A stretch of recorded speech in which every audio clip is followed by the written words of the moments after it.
Hey, Decathlon gamer, welcome back to FM23 Youth Factory. This is episode 27.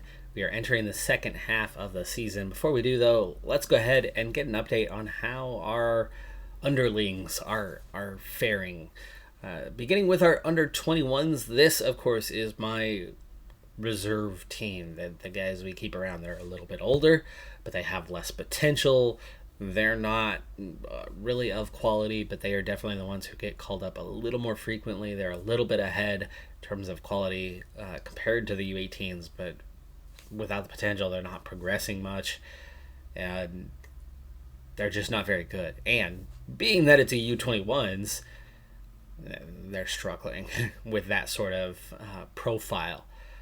Added to that sort of profile is the difficulty of the league they play in. They are in a top tier under 21s league. I mean, it's all championship or Premier League sides in the league besides our under 21s. So that is a massive challenge for them to undertake. And this season, anyway, they've done nothing. They have 11 losses from 11 matches played with a minus 43 goal differential, which is just a hair shy of losing by 4 goals a match. While the U18s aren't much better, they are much better. The point being, they haven't lost every game. They've played 17. They have 3 wins. They have 3 draws. But that's still only good enough to get them out of the absolute gutter. They're not the worst team out there. And Bristol City and Bournemouth are within a point and or goal differential of them. So it is a sign of progress. They're better than Millwall by 6 points. They're 2 full wins ahead of them. Millwall, 7 goals for, 29 against. Our problem is there's no defense on our U18s. They've given up 50. But they are capable of scoring some with 30 goals for them. So tactically they're okay, but it's still ultimately a minus 20 and just 12 points. But it's 12 points versus, 0. So our U18s definitely are starting to make some progress. And actually, I think last season they were a little bit better than this.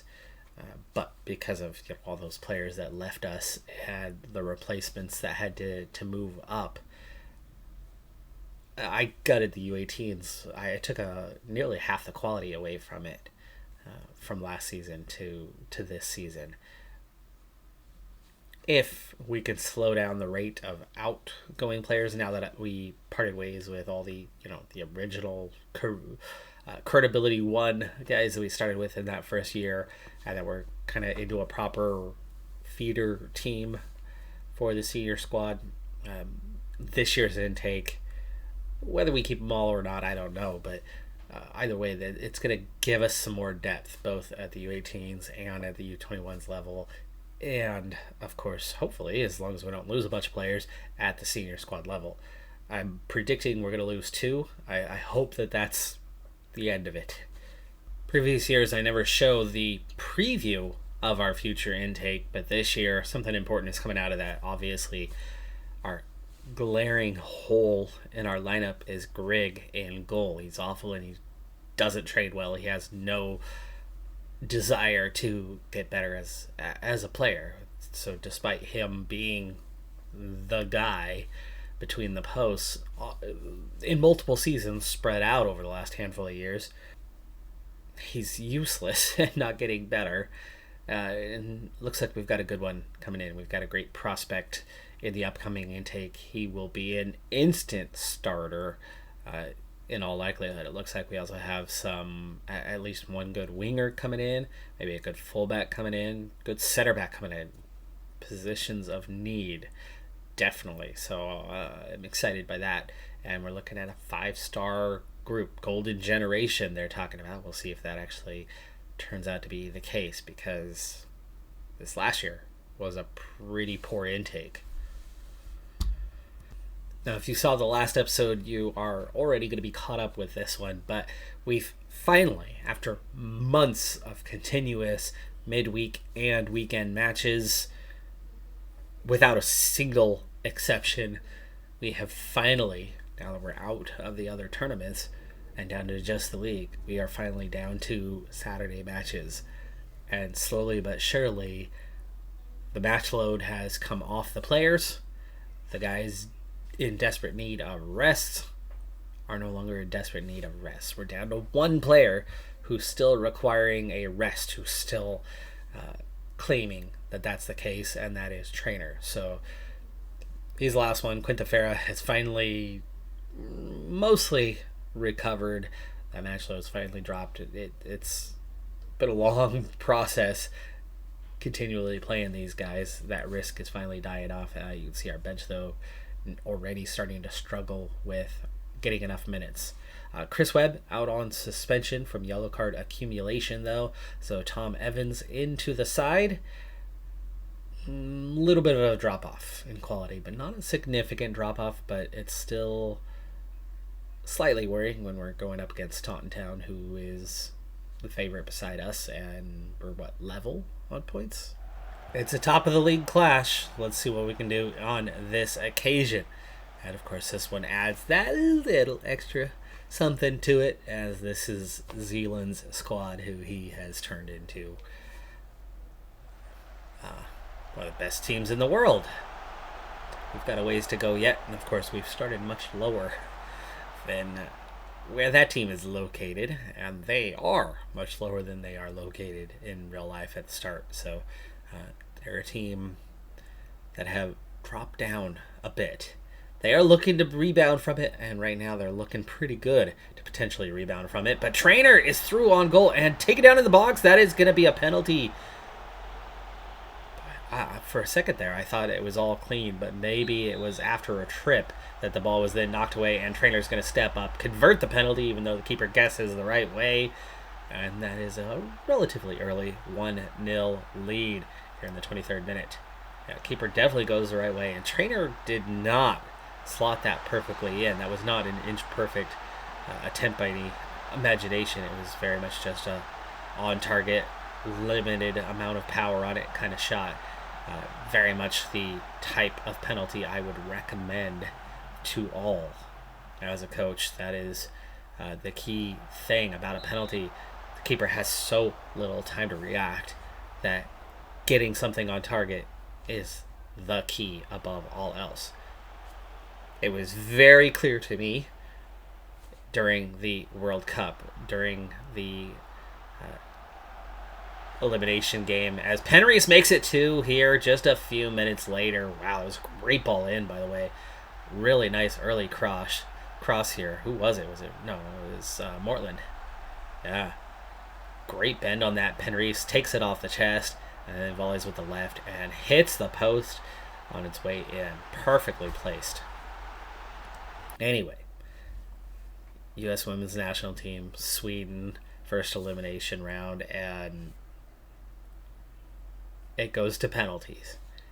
And it couldn't have been clearer that by design, as Musovic, who is an amazing goalkeeper, and so I get it to an extent, and had been having the game of her life up until that moment anyway. So again, I get it.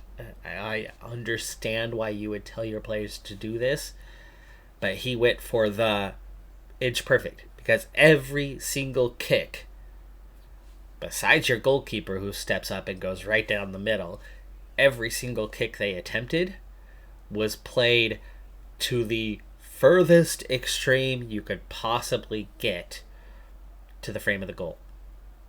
And they end up missing 3 of those an inch wide instead of an inch inside.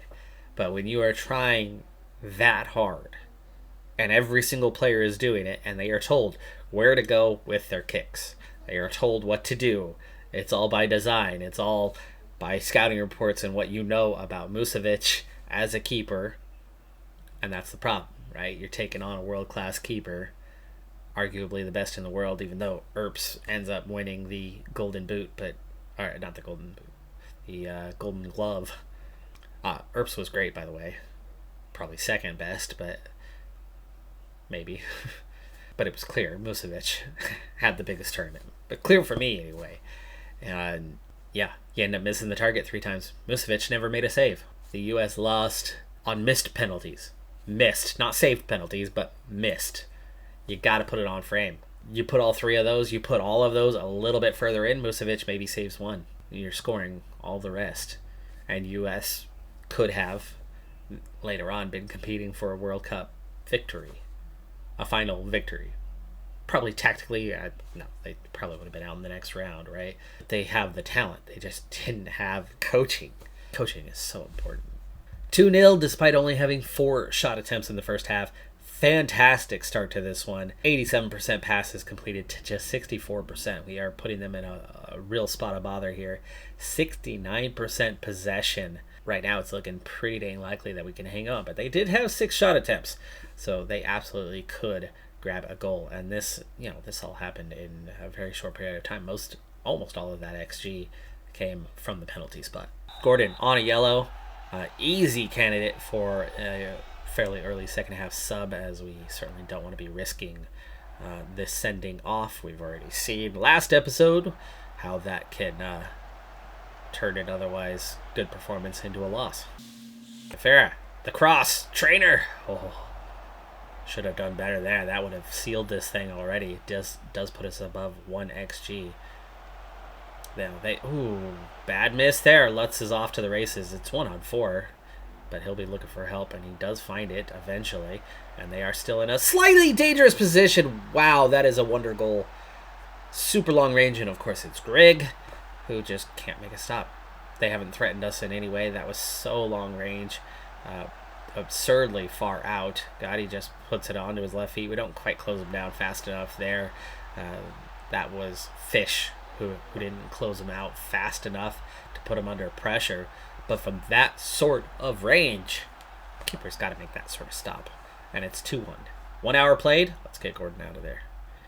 Do we want to make any other changes while we are at it?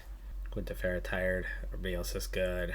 For now, that's going to be it. I'd love to swap out Greg.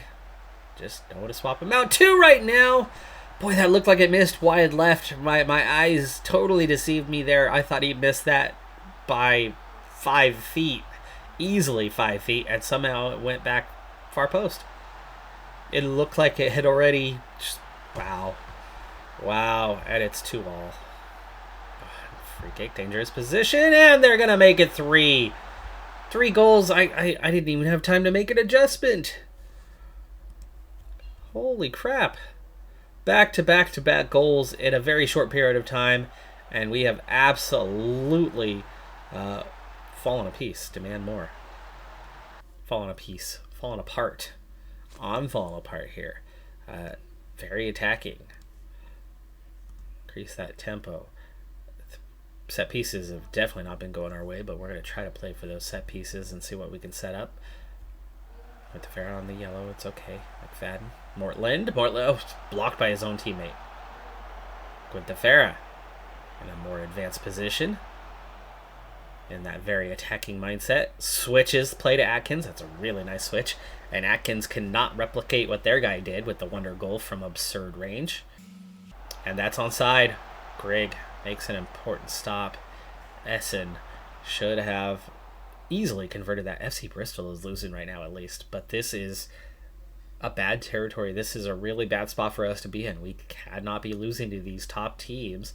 A draw would be acceptable under the circumstances, but right now this puts Taunton Town back on top of the league, having played 20 matches. There's a lot of season to go, as we literally have just passed the halfway point.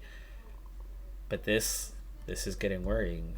We are going to go much higher now, and we are going to definitely go high press, and we are going to really get after that press here in the final minutes. 2 yellows. We cannot say get stuck in. Not until the last few minutes anyway. Trainer. Remember Trainer when it was 2-0? Could have sealed the game. He had a free header in a better position. That was a free header, but that was hard. It was going away. He had one of those definite should have been a goal situations. Okay, now we're into those final minutes. Let's go ahead and get stuck in. We'll step up more. Counter press is on, and we definitely want to get that counter going and distribute very quickly. Don't worry about the center backs now. Maybe try to get it to the playmaker a little bit faster.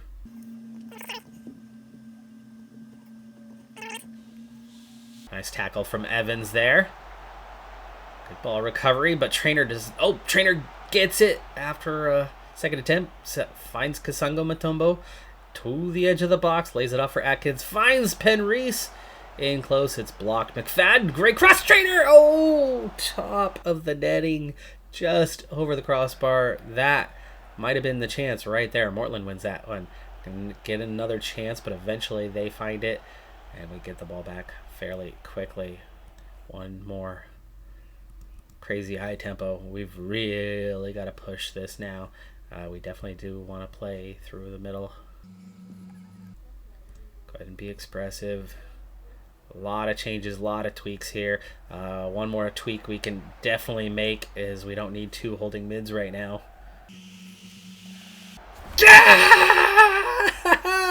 Yes! Lanahan, Penreese! Kasango Matumbo, they get a partial clear. He's going to get it back. He's going to lay it off for Atkins. Atkins into Mortland. Mortland. Beautiful pass. Penreese is onside because Trader is so deep and a guy is marking him. So Lanahan, Penreese, we're still going to go for the winner here. We've got the momentum. Probably not going to happen, but, you know, no changes in that last minute. But we didn't have to push up the extra players. We squeak out the draw. Wow, what a thriller. Now, in terms of, look at that XG, right? They have no business scoring 3 goals. None whatsoever. They only get 5 shots on target. Only 2 saves for Grigg, and he allows 3 goals. They don't even get to 1 XG, and he gives up 3 goals.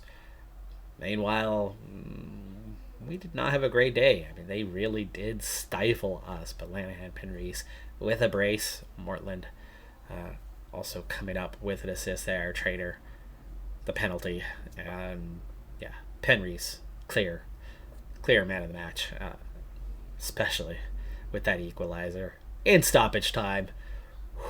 We weren't the only ones with some late game drama, as FC Bristol come from behind themselves to equalize in stoppage time with a 90+4 equalizer to hang on and get a point themselves. So we would have been down to 3rd place had we not gotten that equalizer late. As a result, though, we hang on in a very, very tight contest.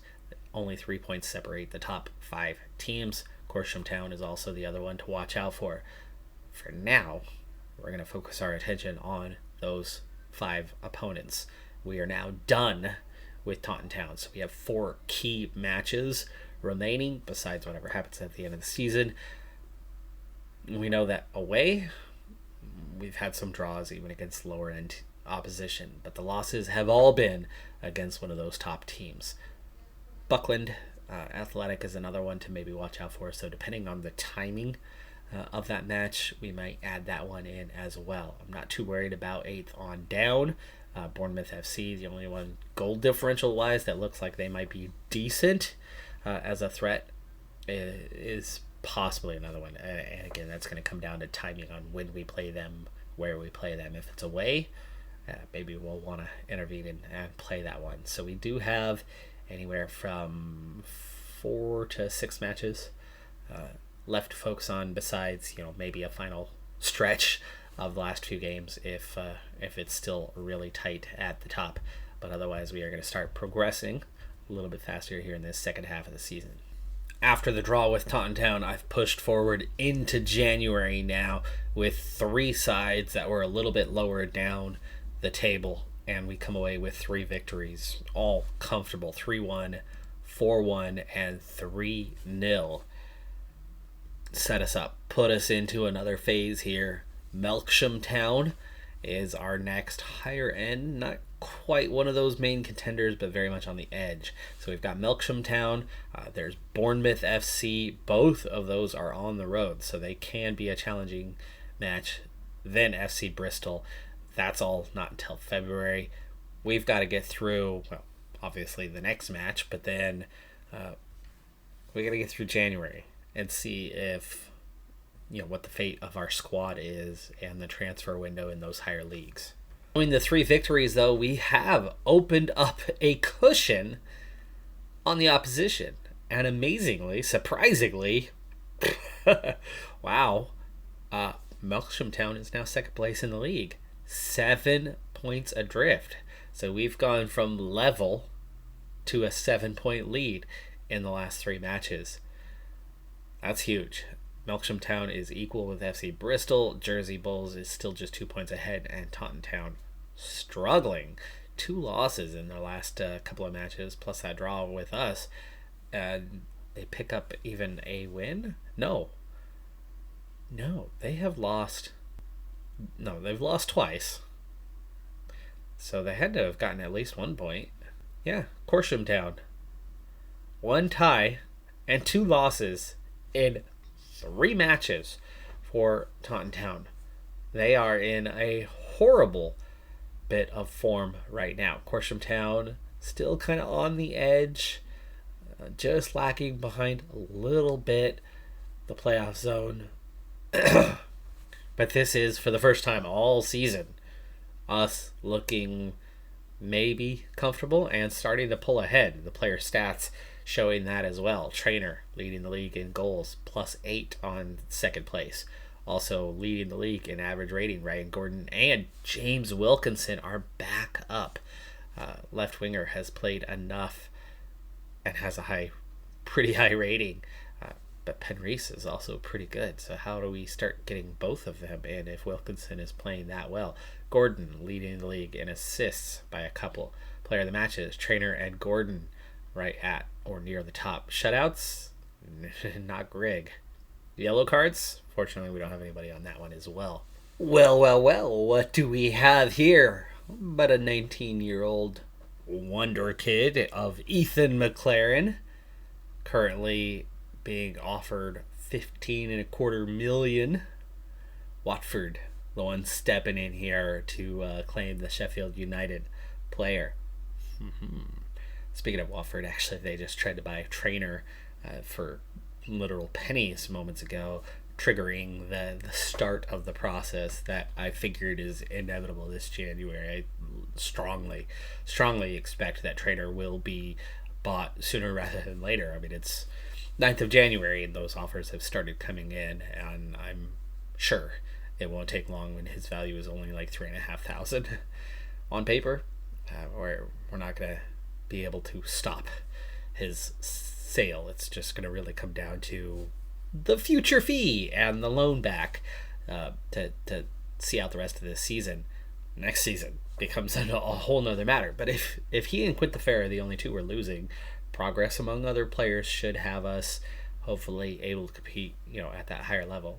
We might struggle for goals a little bit more, and we might bleed goals a little bit more because we'll be down to just 1 of our 4 defenders from 2 seasons ago as we enter next year.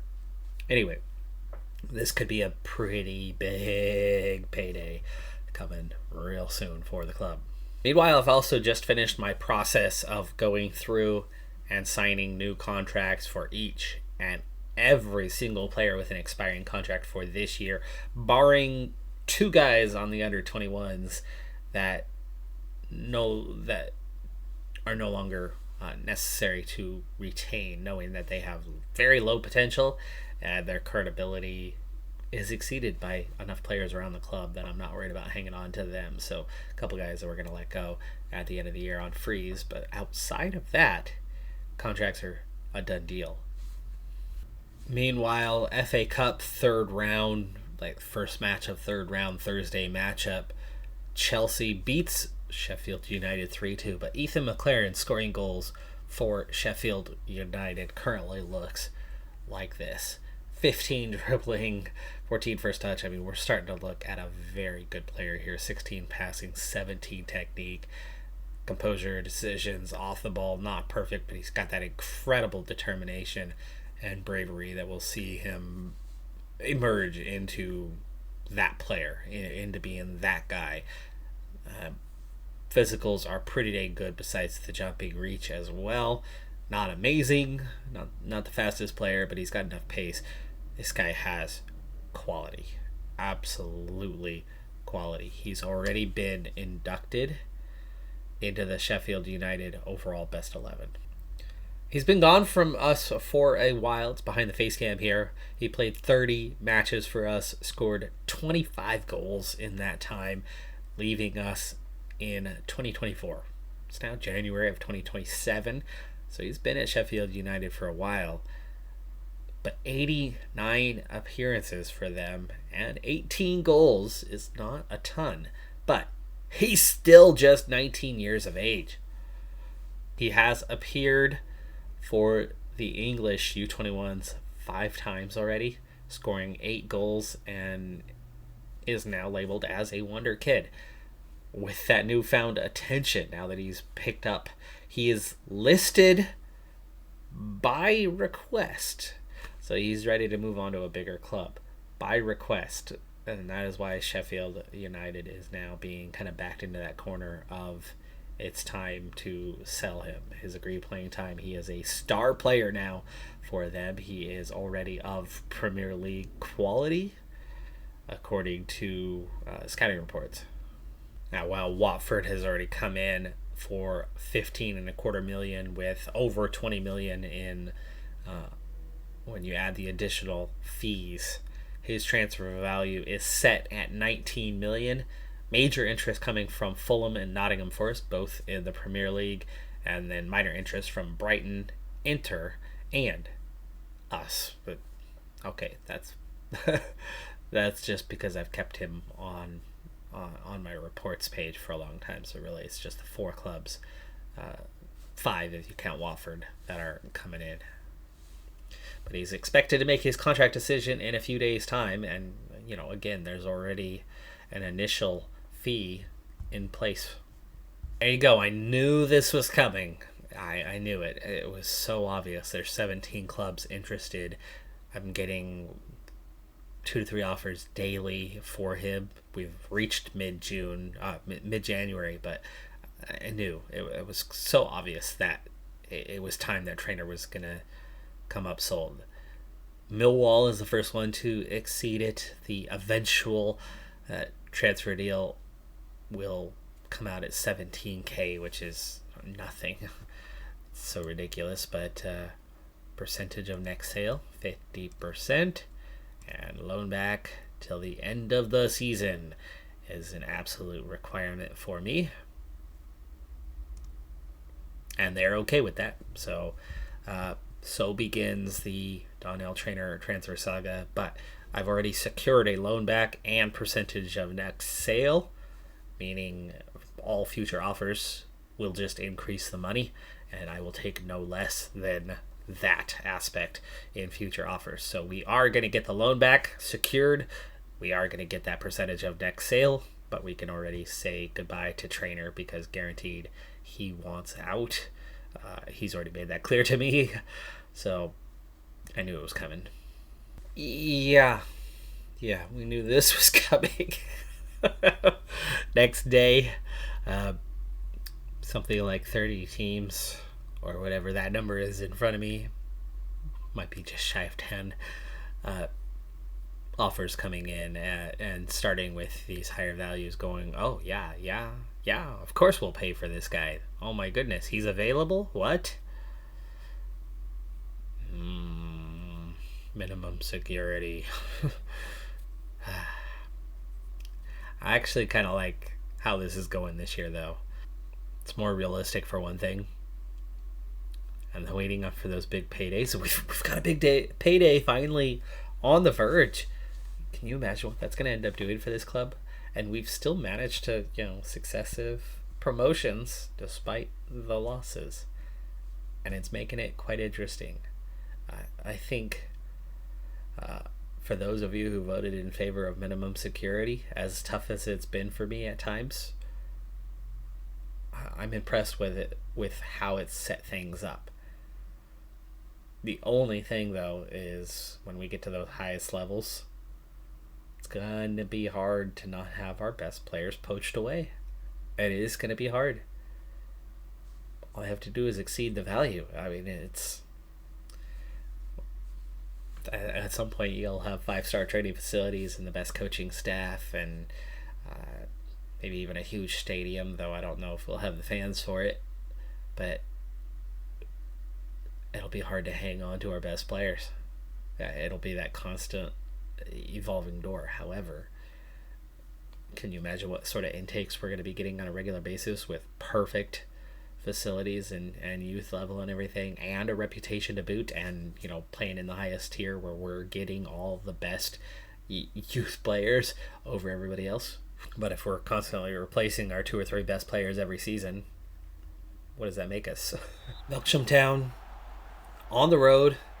They're now second in the league, and this is the first time all season that we were given a week off, and we take the first 20 seconds of the game, and that should have been a sure yellow card as we were through towards goal on that one, and that was brought down from behind. It was not the straight red, but it was definitely a yellow card situation, and sure enough, he did pick up a yellow card. But they are the first one to get a shot on target here in this game. With the cushion we currently have, if we can come away with 3 points today, it's going to put a pretty sizable gap between us and Melksham Town, who are very much the in-form club right now, besides ourselves. But how will Trainer hold up to the drama of 7 agreed upon deals already, now pushing all the way up to 38,000 up front, plus of course the loan back and the 50% of the entire sale, not just the profit, in place, and those last 2 pieces for all of them. Trainer flag raised, but I thought he was on. He was behind the center back, but the left fullback made it look like I thought he was actually kind of comfortable, like a good half step onside. Free header. He's got a man on him a little bit, not fully free, but doesn't get up in the air. Gets a little bit of a body on him, and that's about it. But it was straight at the keeper. That was our only shot on target in the entire first half, and only 4 shots, period. We are definitely going to need to do more if we're going to come away with 3 points today. But the road has been the more difficult place for us. Their shot from absurdly long range in the first couple minutes of the match was the only attempt that they had on target so far. We've played now over an hour, and they've only added 2 more shots ever since that first couple of minutes. So we're dominating on that front, but we're not getting very many attempts. Trainer lays that off for Fish. Oh, it looked like we had opened up our body well to the right. It appeared that was his right foot and outside laces to bend that back. Didn't quite get enough curl to it. Abel's offside by a mile, but the flag does not raise. And made it stop anyway. They've got 4 yellow cards. We have no one in any sort of trouble. Wilkinson is getting the start today with a suspended Ryan Gordon, and Lanahan Penry's playing on the right side. I think that's how these two, through our assistant manager, have been playing so much, getting the nod over Gordon from time to time, or over Lanahan Penry, for that matter. Just 8 shots, though, in total, just 2 on target. And while we have been the better team today and have had the lion's share of possession, there's 15 minutes to go, and it's goalless, which would be acceptable. I mean, we're not losing points. It's not a statement victory or anything. But coming on the road and coming away without giving up 3 points to the opposition is acceptable at this stage. No obvious subs to make other than that Trainer is actually having a bad day, so maybe we just bring on Thornhill to finish it off. Free kick. Corner. It's a something. It's a throw-in. Oh, Wilkinson lays that one off for a teammate, and their shot goes straight at the keeper. Straight at him. I mean, did he even move either foot? Over the top for Abel. Again, looked offside. And again, no flag raised. And again, the game doing me dirty, not making the change. 88th minute. The danger moment of this game. Coming off of what appeared to be a very clear offside situation. and the AR kept his flag down. So now here we are with them stalling massively. They are afraid of giving up the game winner to us, and it is a goalless draw. This, for me, growing up in the U.S., right? This was not our sport for a long time. This was very far down the list, and it was these 0-0s that turned fans off. You could see an NFL game with very few scores, defensive struggles, until the offense really kind of came alive into a new era. And here, this was the one that freaked people out. Goalless draws. Not one goal scored in 90 minutes. How boring. Well, this, the first and probably only goalless draw that we would be seeing anytime soon. Defense played well, offense did not. It's not a 7-point cushion at the moment, but we have gone 5 matches into the second half, which means we've played roughly a quarter of that second half of the season, or 5/8 overall. That goal differential has now doubled up on the closest team behind us, FC Bristol, Melksham. The other best goal differential, we keep them at that 7 points behind. So good on that part. We've got, 14 to play? 14 to play now. It's getting into that late phase of the season. It's also January. We've got a transfer, obviously, coming for trainer. He's going to accept from someone, and even if he doesn't agree to terms with the one, which is weird how that works, there's many others that are coming along. So it's definitely inevitable that he's going to get sold. The big he is making sure that it's not also somebody else. And with that loan back, we still have him for this season, and that's going to be big. We can worry about next season, but if we're only losing 2 players, I think the growth rate through training, development, playing a season will help us out. Entering next season, if we have a big upgrade at goalkeeper in the intake, that's going to help us out a lot for next season. I don't know if we're heading to another automatic promotion, but the gap from this level to the next level shouldn't be big. We're definitely not getting into the professional ranks yet. It's going to be from tier 8 to tier 7. It's still outside of the Vanarama National. But that is going to do it for this episode. I'm Decathlon Gamer. Like, comment, subscribe, and I'll see you next time. Have a good one. Be safe out there, and bye for now.